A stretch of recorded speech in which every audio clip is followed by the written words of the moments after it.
R.I.P. Tom Benson. Shout out to the whole Who That Nation.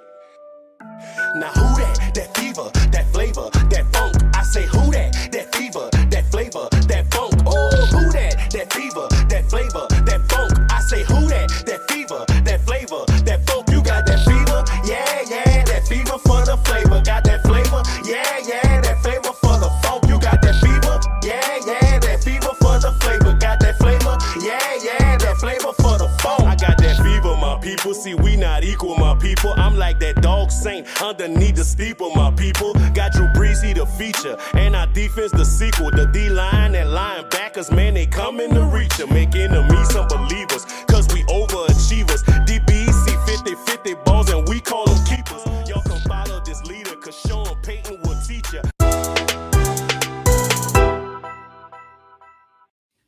Saints Talk listeners, what's up? We back. It's another week of Saints Talk, but this is the real football version. Football is here. Football is happening version of Saints Talk. Nick, what's up, man? Tell the people something. Tremendous time to be alive, man. Football's back. 2 days away. Going to watch a practice. Yeah. Going to see what everybody's doing. Going to watch a lot of guys that I didn't think I was going to be watching in more prominent roles. A lot of things are happening right now for the Saints. So, it's an interesting time, man. And, I think this is probably the most interesting camp. I don't think I'm overselling it. I think it's the most interesting camp probably since last 7, 8, 9 years. I mean, it's been a while. Probably since, I think probably since 14. 14, there were expectations of them getting back to like a Super Bowl level, and then they obviously didn't. And then, right, they got good by surprise in 17. This is probably the most interesting one, at least in the last 7, 8 years. So it's I'm excited. I'm excited to see what this team's going to look like, despite who isn't out there. Yeah, and it feels like there's more. I don't remember last time it was this many questions just across the roster as a whole. It's number 2 cornerback, linebacker, defensive tackle, wide receiver. There's just it feels like there's. Last year, I remember was talking. It was like, wow, like what are the holes on this team? Right? It's like, they found them. They definitely found the holes. They created holes. There were holes underneath. It was a Bondo buggy in some respects. Mm. I don't know. You know what Bondo is? I don't know what Bondo is. Oh, see, growing up, everybody's cars had holes in it. You just put Bondo. Oh, put Bondo over the holes, man. Oh, okay. So, okay. Yeah. That's how we were living up in Erie, PA. We come up though since then. And speaking of coming up, just shout out to our sponsor. We got a sponsor for the show. Bet US. They recognized what we were doing, showed some love, and they're riding with us now. I was over there looking right before the show. I wanted to share the over/under wins. They pulled the line. They pulled the line. They pulled Green Bay's line. I think it was the only 2 teams. So I don't know. There was one. I found one. If you're a gambler, I would at least look at it. James Winston comeback player of the year plus 1,800. So we ain't gonna talk about gambling all the time, but that was that's a play. That's a play. That's a it's play. worth That's it. a play. Yeah, it's a little. I throw a little something on it and see what happens. Because if they win 10 games, he's a quarterback. I think that's very, very likely that he would get shown that love. Yeah. I mean, I'm pretty sure I know a few Saints Twitter people that have already made that bet. Jameis Hive is alive and well because, man, those guys, they shout out to them, man. Shout out to them. Shout out to chat, man. Shout out to chat. Thank you guys for showing up. I see, we got quite a few people here already, man. So thank you guys for supporting us, joining these things live. I always say it. You guys make, just having a few other people to talk to. I like, Nick cool and everything, but like, it's good to have a little variety, man. So, hey, let's start here. What's your I don't know how to phrase this. Like, I don't want to say what's your panic meter because I don't think it's panic yet. I don't think it's panic. Oh man, you just coming out the gates hot. So just confidence level 1 to 10. Where are you at? Going into the season to win 10 games. Win 10 games right now? Yeah. I'm probably pretty pessimistic right now. I think to win 10 games. I'd probably say, I think I chose them to win 10 when Mike Thomas, David Onyemata, and all that other stuff was happening. But I think right now, man, that's a really good question. I probably say it's like a 6. Yeah. Okay. Wait. No, 10 being a clear panic. 10 being you feel confident that they'll win 10 games. 10 being 10 out of 10, you're confident they'll win 10 games. 1 out of 10 furthest away from winning 10 games. I'm probably like smack dead in the middle at 5 right now. Okay. I can see this if like I wouldn't be surprised if they won 10 games, to be honest with you. I wouldn't be surprised if they were I don't know, you can't go 500 no more. So 1 game above 500 or 1 game below. I wouldn't be surprised by neither one of them because it's like this camp, it's just so many questions. And we're going to get into it, but 9 probably makes the playoffs this year though. Because they take 7 teams. So 9 probably makes the playoffs. 9's probably a playoff team. So that's probably a good season. I think I'm at like a 6.5 or a 7 at winning 10 games. Okay. Yeah. And I think that could go up. You know, I think with every day that passes, I become a little bit more optimistic that maybe Marshawn Lattimore will be able to play. Mm-hmm. You know, the fact, and again, we could wake up tomorrow, rap sheet, Marshawn Lattimore suspended, but you know, just the longer it goes. Now, I was looking today. You know, I hit up the county that case is in. There's no date set for it yet. So if it's something that has to be heard for the league to have a rolling, I mean, maybe that's good too. That there's nothing going yet. So yeah. You know, we'll see. Maybe it's something that plays out next year. I don't know. We're guessing at it, but I mean, the fact that it's just that it hasn't happened yet. It's every day it doesn't happen is a good day for this team. So if they had Marshawn back, you know, I think that offsets the loss of Mike in some degree. You know, just you get stronger on that side of the ball. Absolutely. And that's the one spot where you don't want to be weak. And if they get stronger on that side of the ball, I think it helps you kind of balance that a little bit. Animat is still a big loss. And I'm not downplaying the loss of Mike. Losing Mike is a big deal. I mean, man, like it's a big deal. And look, he's paid $20 million a year to make this transition easy. He was paid $20 million to help Breeze age, and then you know the commitment was okay. Breeze is gone. This makes it a little bit easier on the quarterback. Right, taking him out, it's you know it's a big deal, man. Yeah, it's a big loss, bro. Yeah, I mean, there's really no way to put it. Yeah, no spin. I can't spin that no other way. It's like, what do you do, man? Like maybe that may be like one of the worst players they could have lost. I'm just trying to think like who would have been worse. I don't know, man. I just think that was Kamara. Alvin. I think Alvin number 1. I think you took DeMario off defense would be devastating.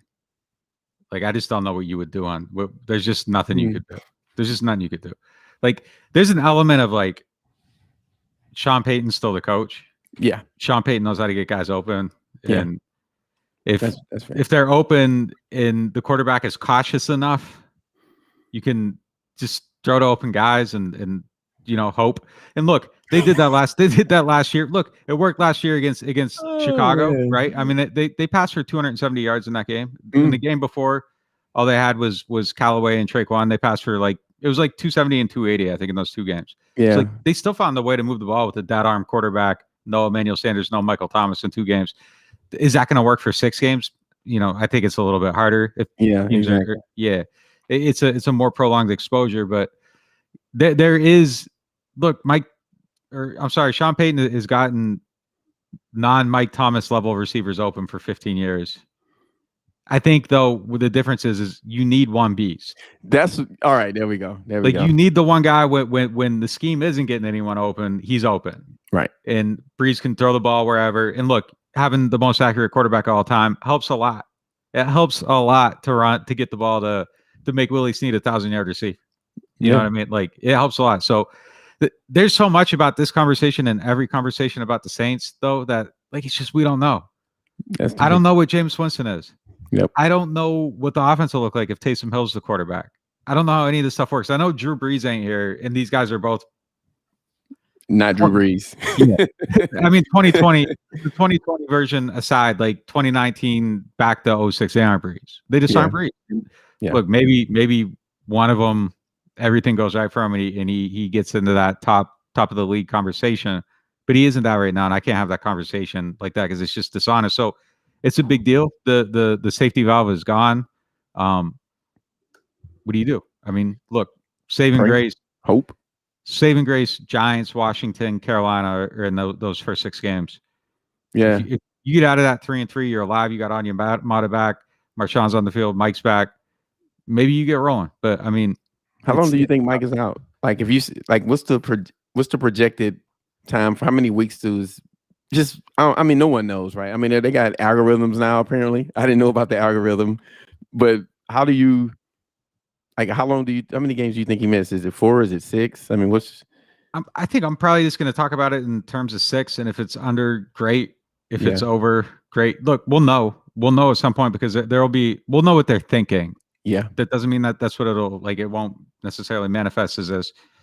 But we'll know what they're thinking because if he stays on physically unable to perform throughout camp, he just stays on it, goes into the season 6 games out.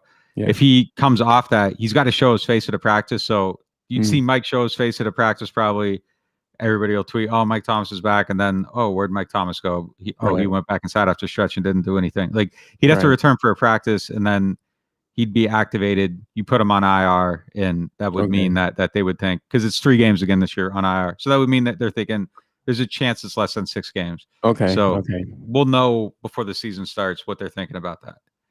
Yeah, I mean. When I think you got it right when you said there's just the first 6 games, right? I mean, you got the Packers, that's not the best start, but you got that's Seattle. A tough game. Yeah, exactly. Patriots, it's like, how do you feel about the Patriots? They got a good they'll be able to cover. I mean, look, I think there's like 4 winnable games in there. I'm not saying they'll win all 4 games with this team, but there's 4 games where I think that it's not outrageous. 3 for sure, and then maybe the Patriots. Like, we don't know what the Patriots offense is going to look like. They loaded up this year though, so they'll probably be a lot better than last year. So we'll stick at 3. I think there's 3 very winnable games, and if you can win those 3 games, so you're saying Panthers, Giants, Washington, Washington is the games you got to win, and then if you could sneak in another one and you sneak in another one, with Mike Thomas on the team, if they went 4-2 to start, that'd be great. It's a great start to the season. Yeah, absolutely. Yeah, so I'm just looking for 3-3. They get to 3-3, and I think you get everybody back, and you get your 9-10 wins, you get in the playoffs, and that this team gets 10 wins. That's a very successful year for them, I think. Yeah. I tend to agree. Just back, just on the Mike thing. I think one of the ways that the Thomas injury hurts the most is the fact that, and you alluded to it. Like, he's the guy, he's the beast wide receiver who helps with the transition, right? And that, I think that's what hurts, right? The offensive line they don't have to block as long. Jameis has a safety valve somewhat, right? You can, like Drew even said, look, I'm always going to look at Mike. Like, the year where he passed for all those yards, it was like, when you guys are talking like that's a bad thing, he gets open every time. Why would I look somewhere else, right? It's like, it's working. Go to it, right? And so now you don't have that guy. You don't have someone who, can kind of like make things easy, can make that transition easy. Now more attention is on Kamara now, right? Like, if you're playing the Saints, like, if I'm trying to figure out, okay, how do I stop this offense? I'm just looking at Alvin Kamara and saying, all right, he's not going to beat me, right? And now you can devote more resources to him. So those are the type of things that I think are, is going to have the biggest effect. It's just the trickle down effect, and not having a guy like that around. I just had a weird like secondary side effect to this though. Like, I think the quarterbacks, like, if they got to be careful about who this is like a dumb thought, but it might be real. Like, if they got to be careful about who they're throwing at, like, I think if Mike's out there, these 2 quarterbacks, if there's nothing there, they might be like, well, just let me get it in the range of Mike and see what Mike can do.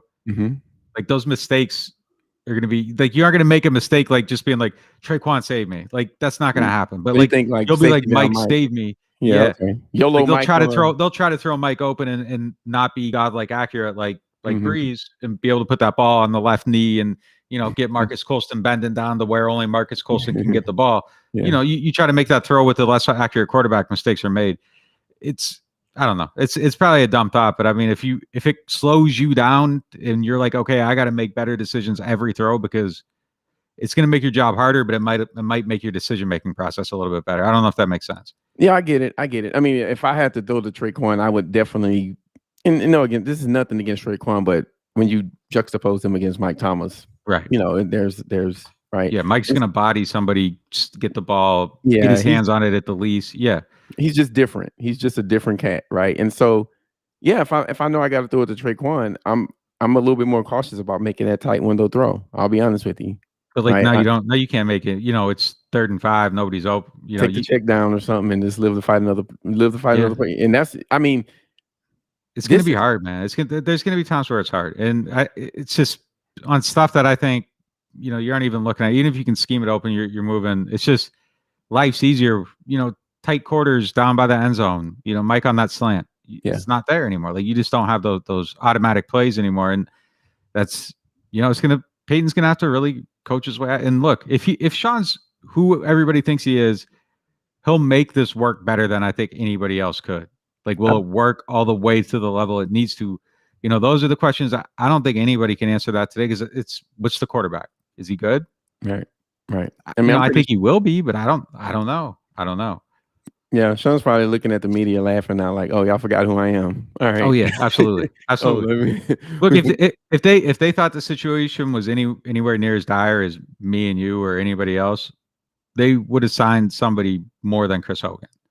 Yeah, man. I mean, or they would have made a move much earlier. They would have got the Ryan Ramczyk contract on earlier, and had some money to go out and do some stuff. Like they think it looks like. Look, I don't want to say like because I don't know this, but the actions look like a team that looks like they feel like they can make the situation work. And look, maybe they think Callaway's a lot more than anybody else, and maybe they're right, maybe they're wrong. We don't know yet. Yeah.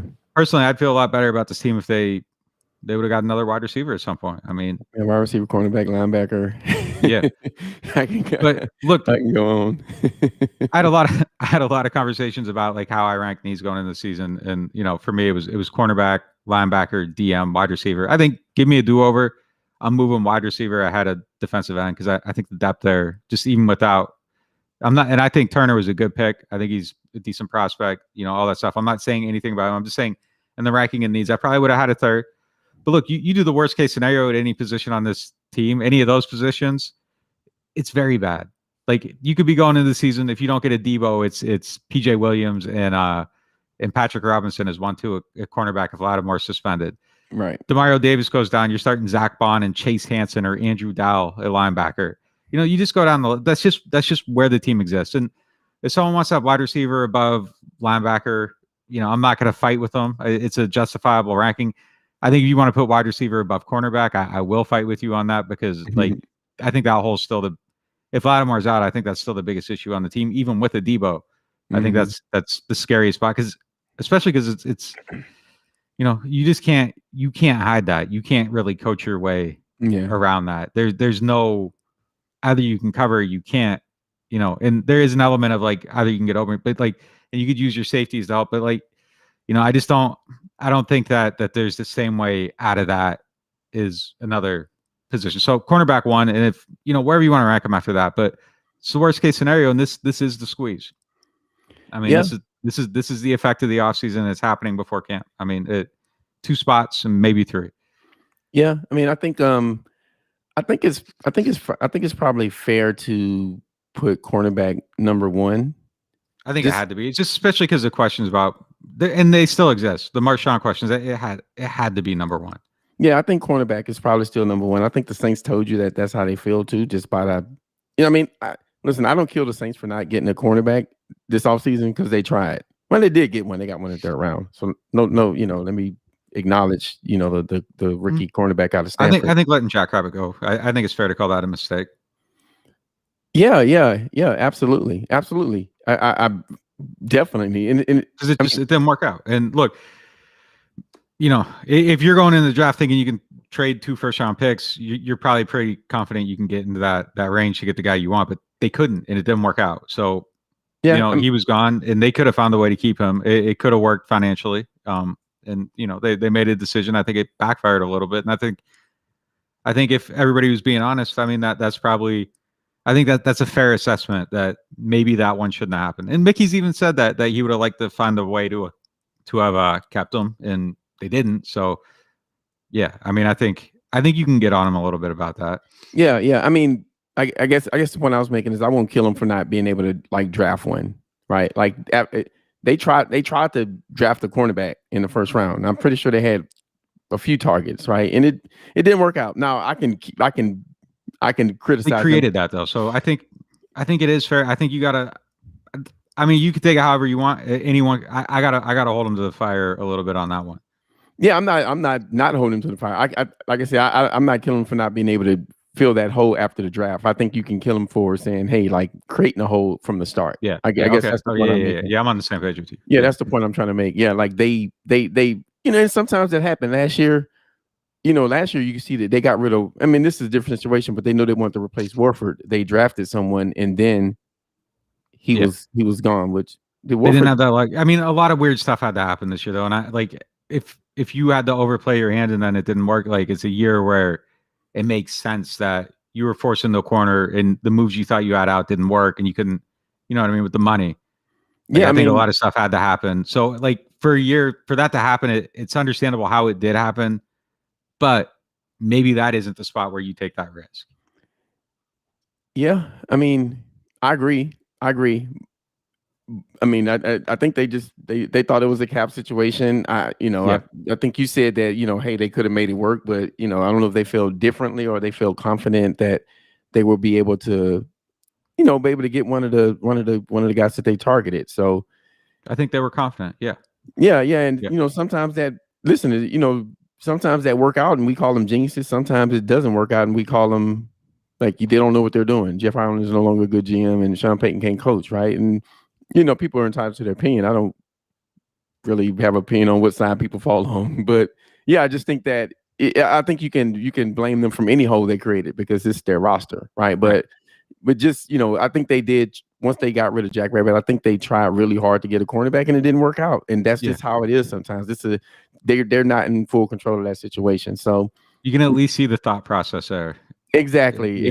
Even if you don't agree with it, you can understand. Like, okay, like I understand what your thought process was when you came to that decision, and that's kind of how I look at everything. Whether I agree with it or not, it don't really matter. It's like here's what I think they were thinking, right? I think that's like better. I mean, at least from my perspective, I think that's better analysis, right? I mean, that's usually how. Yeah, I mean, I usually try to think about the way they think about things, and look, honestly, throughout the years, I don't think the value on wide receivers has been the same as it is for people talking about them for the team. Last year they really went after it. I think that was to help Breeze with his aging process. But I think it's what we said earlier. I think they've always just kind of had an MO of we're going to have one guy that we pay a little bit. Mike kind of broke the mold on how far they were willing to go with it. And then they'll just put other people around them. And how that works out is how it works out. At one point it was Jimmy Graham and an aging Marcus Colson. But they've always it just really seems like they've always valued having that one player that can get open automatically. And they always found a way through it. And that's why I had that position lower than the other ones, is because that's just how they see it. And that's the way I thought they would go about doing their business. It is how they went about doing their business. Unfortunately, if you told me Mike Thomas was hurt, I probably would have been on here saying draft one, sign one, draft one, sign one, draft one, sign one. Because I don't think that you were drafting a player unless you were making that move up into the first round that's going to replace Mike Thomas. And, I think that you get someone that you can develop, to sign someone that can help you a little bit right away. Go by committee, get stronger all the way around. Unfortunately, we didn't know Mike Thomas was hurt. And I don't know when anybody knew how hurt Mike Thomas was. Did they know before the draft? Did they know, in June when he showed up? I don't know the timeline of that specifically. So, if people were in the dark, they were in the dark. We were in the dark, and that's how the analysis went. But look, I've been talking about this off-season. When they had that off-season program, I knew something was up. Yeah. That was June. That was June. Yeah, I was like, Nick, bro. Yeah, something ain't right. And then one of the players, I don't know who it was, one of the guys, I don't know if it was a DB or a wide receiver. They said something during one of those, and like someone asked a question about like Mike Thomas. He's like, I haven't seen Mike. I was like, ooh. Yeah, like what's like, ooh, like where is he? Where is he? Yeah, I remember texting you privately because obviously we don't put everything out there. But I remember texting. I was like, man, this Mike thing, it don't feel good to me. And lo and behold, it turned out that way. But I agree with you. I still think when you go into the offseason, like even if you have to go back and do it again, cornerback is the hole, right? That's like the gaping hole on the team. And then from there, I think because if DeMario was hurt, it'd be panic in the streets. If David Onyemata, it should be probably a little bit more panic than there was after that suspension came. But that's a bad situation. That's a bad suspension, bro. Alvin gets hurt, it's panic in the street. I mean, that's just kind of how it is. I mean, but at these other spots, and I think there's some depth on the offensive line. But really, there's depth at safety. But I think any other spot, there's an injury. It's panic in the streets, and that's just the reality of this year. Whereas last year, someone got hurt, and it'd just be kind of like, all right, yeah. Mike got hurt last year, and it was like, I thought it was bad last year, but it's just like, well, they'll find a way. Brees got hurt, all right. Like it's just like nothing's mattered. Injuries matter now, and that's the difference between this team and the other teams. Before we get to the next thing, we got our second sponsor of the show, and these people are great for us. I think you guys know, you listen to the show, you know what we're doing. We started our own, started my own website. Ownership's a huge thing for me. Working with Podcorn, they're a podcast company. If you got a podcast, check them out. A lot of this stuff, podcast wise, it's hard to find advertisements and things like that until you get to a certain size, and you'll end up joining a network. We've been a part of a few networks over the years, and you don't have the control over the ads you're taking in, the things you're saying, the products you're pitching. You don't know how much they're getting on the stuff you're talking about. You get a little tiny check. You got to do advertisements that you might not agree with. You guys have heard Kevin read ads, if you stuck with this podcast for the year that I was on hiatus, about little blue pills.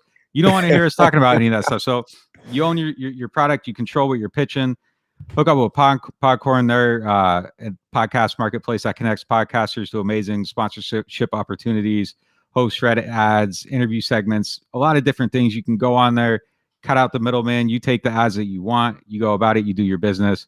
And you never got to give up any rights to anything. You own your podcast. You aren't on a network. You aren't putting somebody else's logo on your network, on your podcast. None of that stuff. So it's all yours. Control it. Go there. Check it out. Podcorn. Find some advertisers, make some money, monetize your content, and be in control of what you do.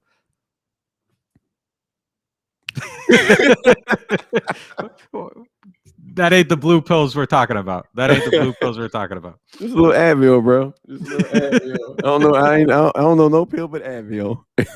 Ah, man.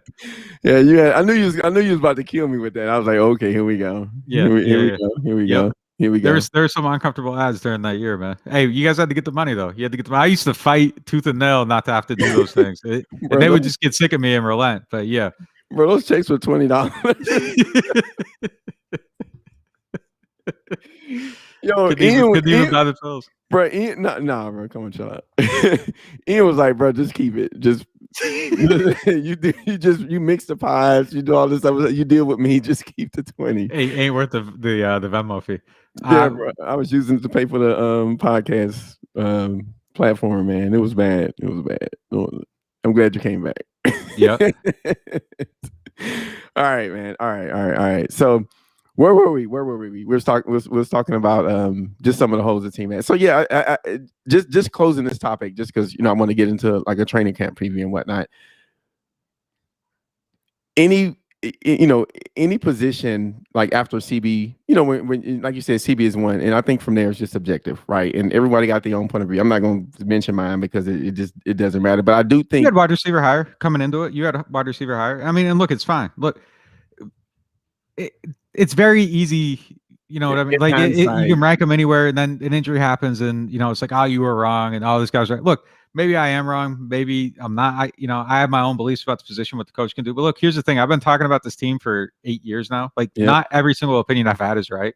You know what I mean? Like, it's just the thought process behind it. I'll defend my thought process behind everything because there's a lot of work that goes into it. But my conclusion might not always be the same as yours, and that's fine. Like, or anybody else's. And I think that's the main thing. Like, just don't. But like, we aren't just saying things. Like, there is a significant amount of work that goes into every word that's spoken. And look, it might not, like, I brought up, I was CJ Spiller guy. My thought process behind that player in the offense, that position was what they were missing. I stand behind the thought process. Player was wrong. They get Alvin, same thought process, same type of position that worked. I mean, it was what they were missing. Yeah.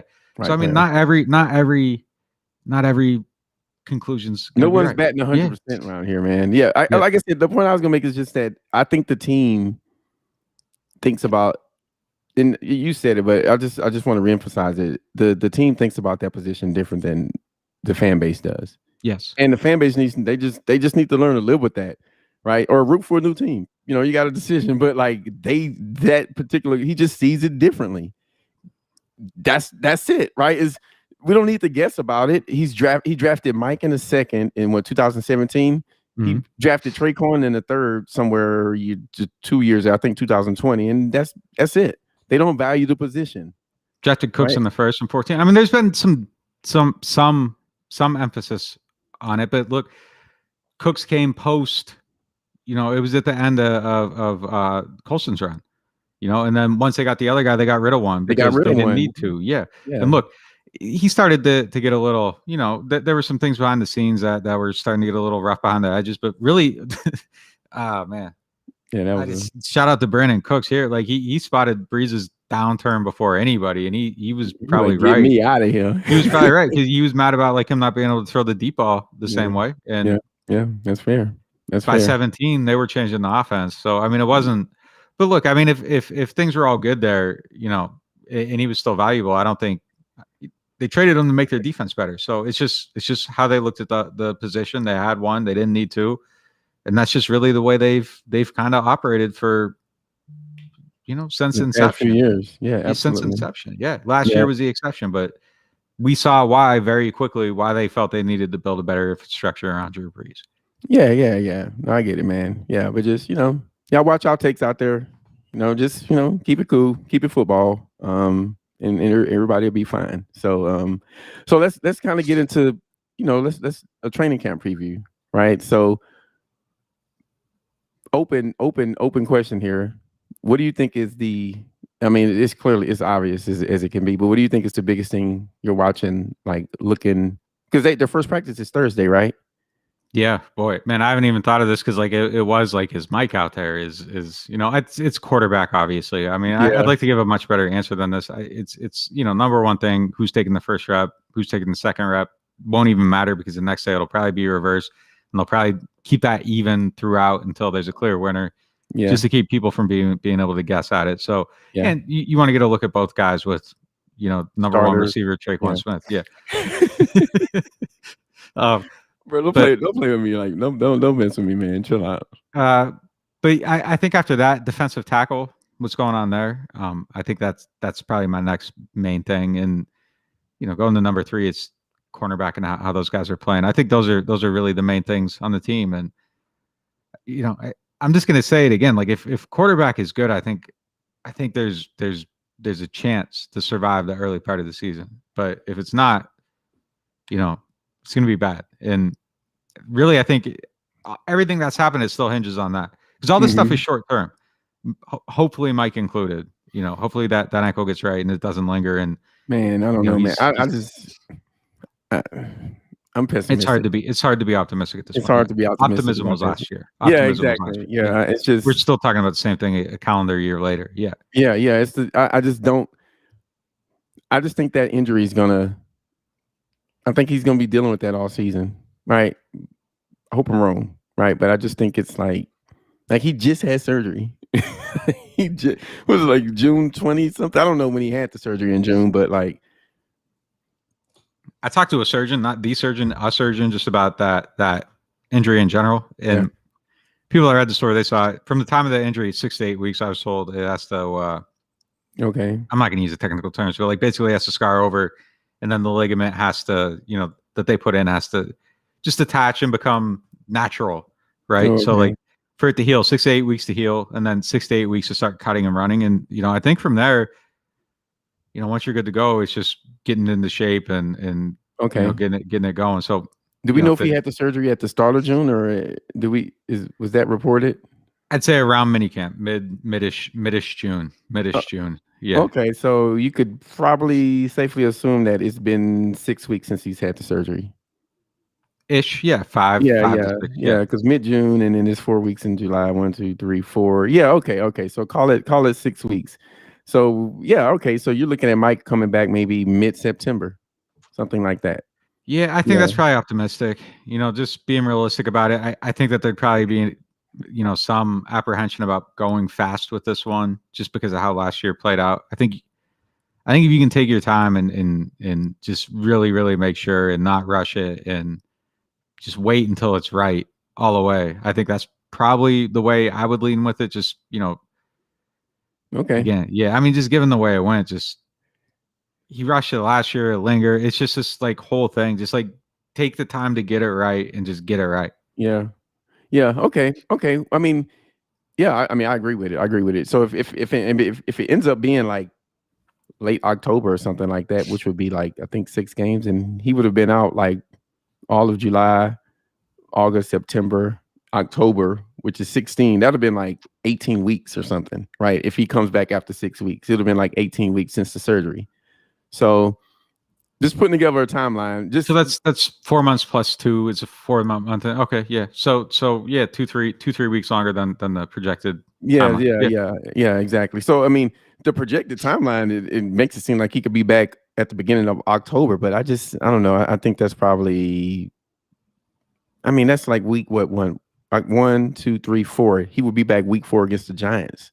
Would be October 3rd. So it's just looking at the dates. It seems like he could be back maybe before Onyemata, but it just doesn't seem like it's possible, right? If I'm the Saints, I'm like, I just put the guy. I will put the guy on the pup, man. Just put him on the pup. Give him his 6 weeks, and just I don't know. I don't have any medical attention, but like this is his 2nd straight year that he's dealing with this. Get it out the way. Let the guy completely heal, and try to tread water at the start of the season and try to finish strong when he comes back. I think that would probably be the way to play it. Yeah, look, and I know they had trouble last year, like trying to get him to chill out, like, and just take your time and get ready and be right. And if you remember all the reports when he got hurt, it was like, oh, Mike only might miss 1 week, and it was just like, no, this isn't true. But like, that stuff wasn't coming out from the team side, but like that was how they were looking at it. Like, oh, he's gonna be fine, like he'll get over it. And it's like, yo, no, like he isn't, and he needs to chill out. Yeah. And it was like a big deal, like getting him on IR. He didn't want to go on IR. They got him on IR. Like it was just like a thing. And I think that there's probably a different perspective from his point of view. Anyhow, this time you kind of saw how it went. And if you did that one, like, and I'm not blaming it. Like he came back, then he had a hamstring injury in practice, and then he got suspended because he got in a fight with a guy. And like we've said this before, seeing the season, someone throwing a punch at Gardner Johnson doesn't seem as bad as it did. It's your own teammate friendly fire. It absolutely 100% cannot happen, but at least you can. You see the stuff that happened, and it's like, well, okay, well, I get how it could get to this point. I got a little brother. I've swung at him a lot of times, right. And he's the only person that can make me swing at him to this day. Like some people can just get in your head, man. So yeah, you can't kill him for that. Yeah, but I mean, it's just he's got to handle it the right way, and they got to make sure he does. And I think that they'll probably be caution this time. I don't think the stakes are necessarily as high either for the team as it used to be. So, Breeze's last season, I know Mike desperately wanted to get him another Super Bowl, and he loves Breeze, man. He loves Drew, dude. Like, and I think the team too was kind of, just an organization as a whole. And we could go on a whole nother conversation about this. It's like, you kind of look at how the team's been built, and part of me the past couple of days is like, man, they should have been like drafting and developing more wide receivers, all this stuff.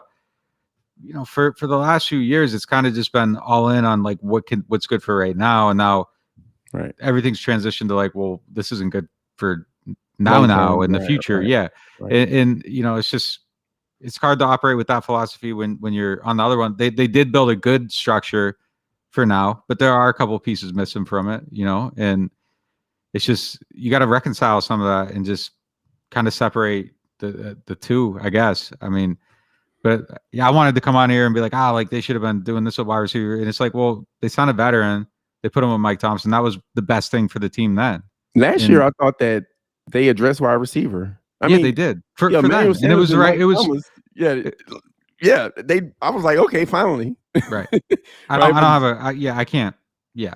Yeah, it didn't work out. Yeah, you can't criticize them for having Emmanuel Sanders, Mike Thomas at wide receiver. They were fine. Yeah, and they had a tight end that they spent $15 million on. Turned out wasn't maybe the right guy, but there was an effort. Right. And but so I was like ready to do that, and it's just like, well, they were doing what was right to try to win a Super Bowl, and they've the other thing too is and we talked about this before the draft. I think I ran it on it a couple times that like BPA is a myth, right? Like you don't nobody just drafts the best player. It's always need based on some level, maybe even predominantly. Maybe you just prioritize your needs differently. Like, okay, we have all these needs, and now this best guy, player in the need. This guy, right. But it's always a need based system. At least how the Saints draft. There's an element of need in there that dictates all the decisions. And drafting a wide receiver when you got Mike and Emmanuel Sanders wasn't, look, they passed up on a fantastic wide receiver draft. And, I think coming out of that without one, sure, but they had two really good guys and they were trying to win a Super Bowl. And, I mean, in hindsight, it's easy to, nobody thought the kid from LSU would be as good as he was.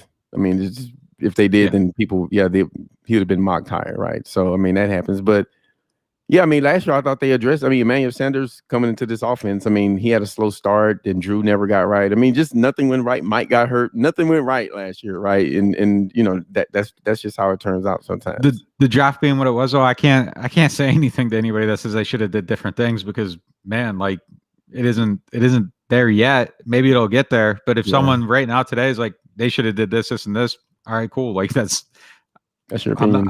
And I can't tell you you're wrong because the guys they took maybe they should have. Exactly. Like I said, it's easy to criticize after the fact. A lot of people have wide receiver on that list. So, like good for them, but for me personally, I thought, okay, they're trying to win a Super Bowl in 20, Mike and Emmanuel. Cool. That's a pretty good combination. Yeah. That's fair. That's fair. Like I said, I think I've thought that wide receiver has been a problem, right? But I just know I don't need to come in here and rant about it because that's not how they build their team. That's just what it is, right? And so it's going to be interesting though, because there's a lot of foregranted with the way that things are viewed, things are talked about. Yeah, that could change. Absolutely. Nine was a big part of all this stuff, and maybe the thought process. We'll see. We'll see if the games are going to happen, and we'll find out. And if they miscalculated, they miscalculated. If they didn't, they didn't. And credit to him because I'm worried, and it doesn't necessarily seem like they are yet, given their actions. So if Chris Hogan's someone they want to bring in and just shore up the back end of that depth chart and see if he can make the team, and that's the move, just to fill out. Okay, we'll see. Hey, I know this. Just keep it afloat this year. It's gonna be a quarterback on the market next year. I can't wait to see the details of that Aaron Rodgers too. Yeah, there might be a few quarterbacks on the market, man. Like honestly, that's like I was like, whoa, just keep it. This suck for a year. So, but yeah, okay, all right. So quarterback being the number one position. We spoke about cornerback, right? What's your take on? Do you still think that Warner is still kind of what they're gonna with them bringing in Quan Alexander for a visit and maybe them flirting with the idea of bringing him back? They like Pete. Yeah. Okay. I think he's gonna probably have the opportunity to win that job. Look, I don't know where Quan's at in his recovery, but I'd be surprised if he's ready to play a football game and soon. The next couple, he might be back way before him or something. Yeah, I'd be surprised if he's ready to go. So I think that was probably a checkup, see where he's at, see how it looks, find out what he's thinking money wise, all that stuff. Yeah. But as soon as that was over, I sold nothing imminent. We're a week removed now. Maybe they still bring him in and he, gets healthy and eventually competes for a spot or serves his depth. But I think that they feel comfortable with Warner in that spot. Look, okay. I want to see what happens too. Can one of these guys move to the middle? That's one of the things I'm going to look at for during camp. Can one of the, is it possible? Is it possible to get to Mario Davis where he plays best? And do they want to put Pete in the middle, or you think they want to run him at will? I have no idea. But I think he's smart enough to play Mike. I think he could handle it. I would prefer him at Mike. Yeah, so would I. Yeah, just simply because DeMario's a better will linebacker. He's explosive. He can do more. He blitzes more. He's more effective there. If it's, one of the things I didn't like about the idea of bringing Quan back is that I thought it put DeMario, no matter what, it might. And Mike. Yeah, and if he ends up there, he ends up there. But and I think that's the wrong way to put it. Like, I think Quan's a fine player. If the plan was to have Quan be the linebacker from the start, cool. Like, that's the plan. It works. Those two guys, it's good enough. On the good days, it's explosive. On the bad days, you're going to give up a couple of plays, but it's going to be better more often than not with DeMario and Quan, and you cover a lot of ground. The reason I didn't like the idea of Quan coming back to the team is because you put 2 third-round picks in the bond, you put a second in the Pete Werner. That has to pay off at some point. Maybe it's down the road, but the 2/3 and the one guy, and then having to take a 2 to get another guy, and you're not getting any snaps out of either one of them. I mean, that's a tough blow. And and that's where you start like, okay, well, maybe they should have taken the wide receiver then if these guys aren't going to play. You know what I mean? Like, that's where you start to have that second guessing, even though it's probably unfair. But But if they can get DeMario at will, I think that makes the defense better. Yeah, I agree. I mean, Bond or Werner, one of these guys have to work out. One of them has to give snaps. I don't know which one of them it is, but one of those guys. I mean, I wasn't a fan of neither of the picks. I've made that known. I think Pete's going to be good. The pressure's on, but Bond has to figure out a way to contribute soon, though. It's year 2. You got to get some snaps. If for whatever reason Werner needs more time, okay, cool. Like, there's 4 years on that contract. Yeah, but at some point, like, it's ticking on Bond. You go through the season, you don't contribute. Like, you're going into year 3, and it's just like special teams player for 2 third-round picks. That's tough, man. So, did they trade up for Bond? Yeah, they traded up for Bond.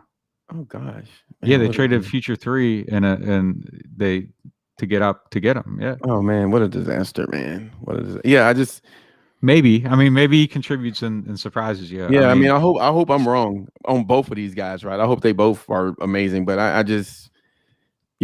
wasn't a fan of those picks, and I hope I'm 100% wrong, because they need, and that's one of those positions where if you're struggling at linebacker, you got a leaky defense. You just can leak yards, right? You can just leak yards, and it's like slow. It's just slowly, but you just 5-yard gain. It should have been a 2-yard tackle in the flat, and now it's like 6 yards. Now it's 2nd and 4 or something. So, okay. Yeah, so if you got bad corners and bad linebackers, oh gosh, yeah. So you don't think? Do you think they're going to try to do something? And it's going to be maybe a little bit longer. Probably we're recording in 2 weeks. Let's just play catch up. What do you think they're doing at cornerback? Like, what do you think the plan is? They signed Poole, right? But he's a slot. Like, what do you go? Yeah, go ahead, take the floor. What do you think the plan is there? I think Poole's just building out the depth chart, honestly. Okay. And you got to get these guys in here and see how they fit. If he somehow wins a job, he wins the job. I think it'd be pretty hard. Chauncey Gardner-Johnson's in there. You can reconfigure if you got to. I mean, just get your best players on the field. I don't necessarily think that's the vision, though. I think it's just get them in here, have them compete. You get some depth. If P-Rob's your outside corner, and let's say Gardner-Johnson gets hurt, or has to miss some snaps, or Malcolm gets hurt and he's got to move back, then you're moving P-Rob inside. Now you're putting PJ Williams on the outside.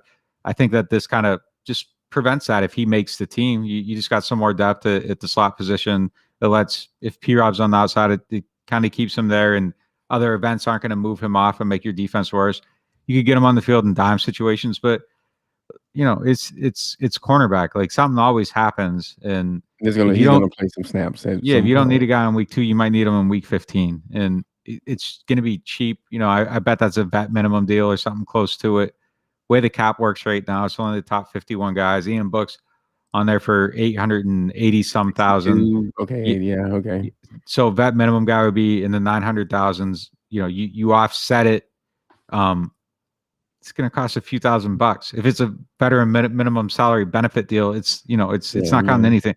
So you just brought a guy in for basically free, under $50,000 or something like that. It's not preventing you from getting Garyon Conley or whoever else. People want him to go sign. This isn't stopping that. This is I think purely a depth move for an undervalued player, a guy that probably got squeezed a little bit because of the cap going down. And really, you look around, there still are opportunities out there for a lot of spots. And I think, some of the stagnation of the market is probably just some of these, Golden Tates and the, Steven Nelson just signed, he got $2 million or whatever. Garyon Conley's probably, Garyon Conley's probably, stalling, thinking he's worth a little more, but like, camps are starting. I think some of these guys are going to have to let off on their demands, and they're going to be cheap. And the Saints set into this offseason, looking for these bargains and thinking that they were going to exist. And yeah, they were going to lose players in the cap crunch, but they thought they could add some on the back end.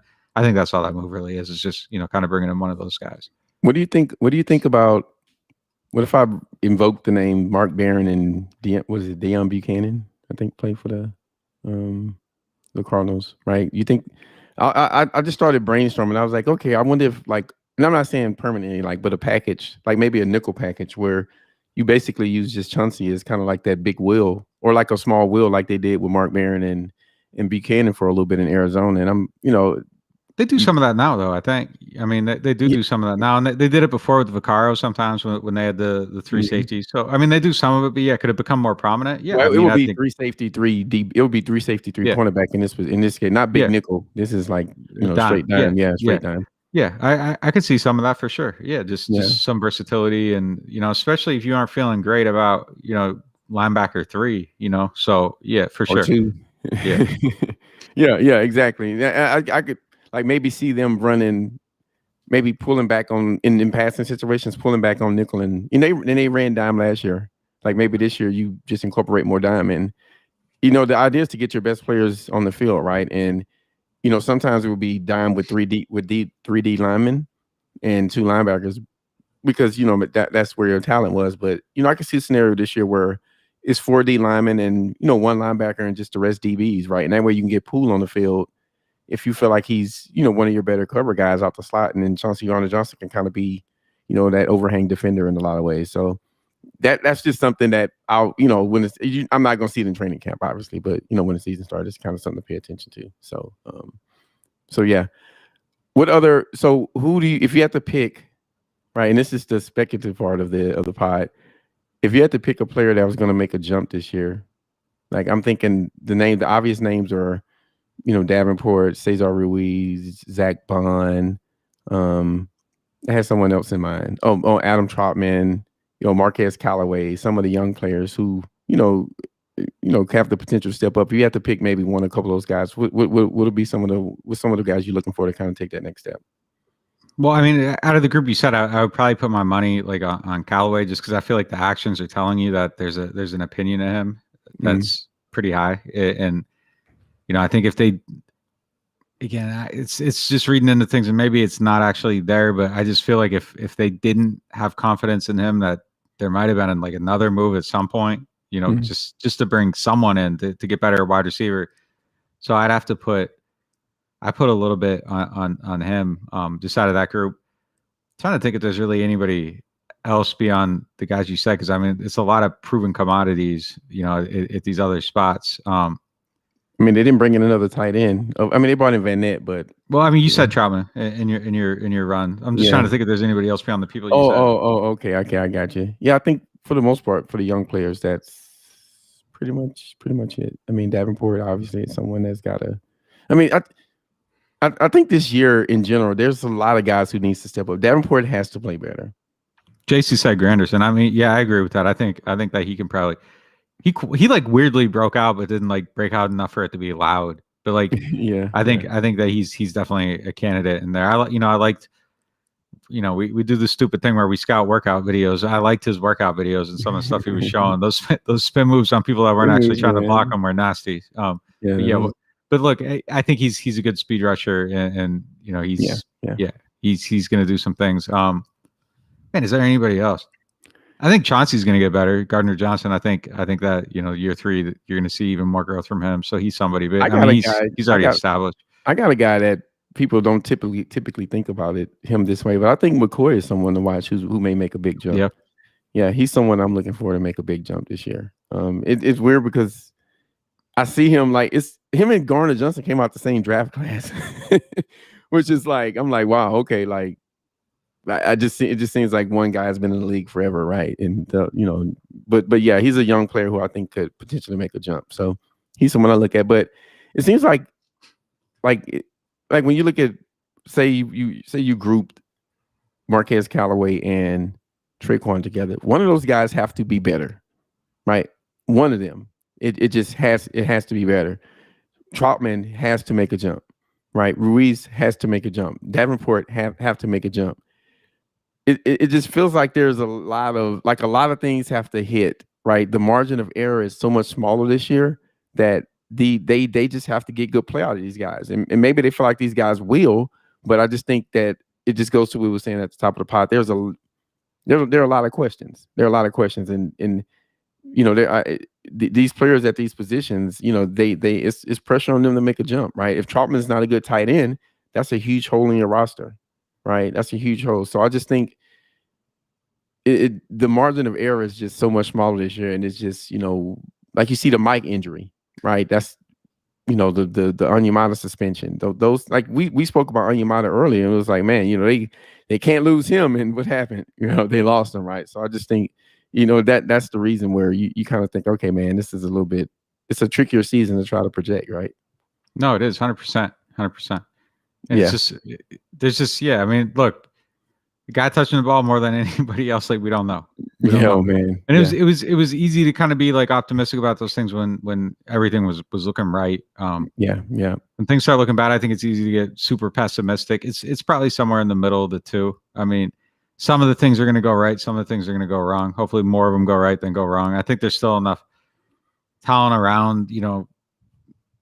It's doable. It's not going to be easy. It's doable. It's not going to be easy. I wouldn't guarantee that they're going to get through the stretch without some of these key guys. If Lattimore plays, like I said, I think it becomes a lot easier. But again, that's another unknown. And these are just all things you're talking about everything like just through terms of uncertainty. And it's an odd, it's been 4 years, 5 years since that feeling was around the state. Yeah, I know exactly. And the crazy part, they have unknown around the most important position. Yeah, it's like you're talking linebacker, guard, tight end. I still think quarterback could be better. Better. Oh, I mean, you think? Oh yeah, better quarterback play. Well, go ahead, talk about it. Yeah, better than 20. Yeah, I think it could be. Yeah, I think that's fair though. Yeah, and I don't think that's a high bar. No, it's not. Yeah, it's not a high bar. Now 19, 18, I think maybe 18 for man was the MVP until he wasn't. I mean, he hurt. That was Atlanta game or something. Maybe not. I mean, Mahomes might have still got it, but he was in the mix. He was talked about. Yeah, he was talked about as MVP for a stretch of that season. Yeah, I remember that specifically. So, yeah, it's a lot of stuff. We're gonna cover it all here. Every practice, Nick got his 8 pins and. You guys gotta one day you should just post like your practice notes. Like it's like the worst thing I've ever tried to decipher. It's like hieroglyphics. I'm like, man, no one knows what that means. You could I know what it means. That's all we need. You in shape? You in shape? Yeah, I'm in shape. Going, man? Got the new stopwatch. We're ready. Oh, got the new stopwatch. Oh, we going old school with the clickers. Got the waterproof notepads. For real though, sign up for the site if you care about who's making every throw, who's in coverage on the throws. So we'll get to the point in camp where we start timing throws, time and hang times on the punts, get off times on the punts. Because that's where that stuff's going to be decided. It's math. Like a lot of it. If it's even, it's going to be who's getting the ball out quicker, faster. Yeah. Getting it up in the air longer, will time, all that stuff. So if you care about all that stuff, sign up for the site, support us. You're listening to the show. You're tuned into what we're doing.